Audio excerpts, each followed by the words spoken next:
Robo, first long trip of the season. What are some of the challenges these pose? And in terms of chemistry, what do these trips do for the guys? I think the challenge is obviously dealing with the the perils and the pressure of the travel. Being on the bus for an extended period of time, and having to deal with the overnight trips, and then 4 or 5 hours in between games, and then maybe getting into a hotel around 4 in the morning, 5 in the morning, and then having to come up and find the energy and the right mental and physical energy to play that evening. And so that's physically that's a huge challenge. But then you look at it from the positives, and that's you see what your team is made of, and the guys get a chance to come together and bond a lot too on those things. So you're in a confined area with the guys for a long period of time, and you find out a lot about the guys, you find out a lot about your team. So it couldn't be a better time to get on the road.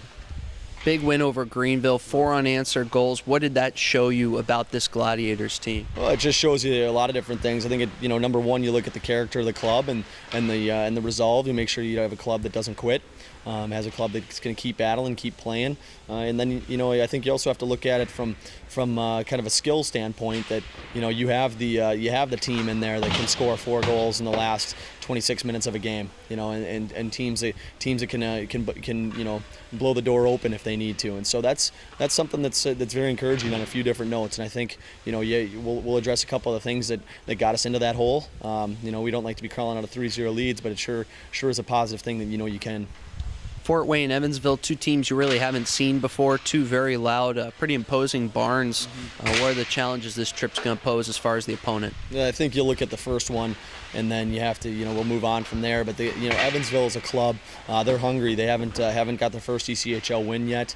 They're going to be a very hungry team going out to prove that they're a team that can contend in this league. And so, that's something we're going to have to really appreciate tomorrow night, is to match the desire that this team has. And I'm sure that there's a great deal of pride down there in that room, and we're going to have to make sure we match that. And on to Fort Wayne, it's interesting. You don't really know the players at all. They kept a lot of CHL guys from last year. It's very difficult to assess the crossover. Some of those guys who maybe didn't have as good a career in CHL can come to our league and thrive, and conversely, some guys who had an excellent CHL career might not be able to hang with the logistics and the intricacies of the ECHL. And so we'll find out exactly where they're at on Friday night, and we'll worry about them after this game tomorrow night.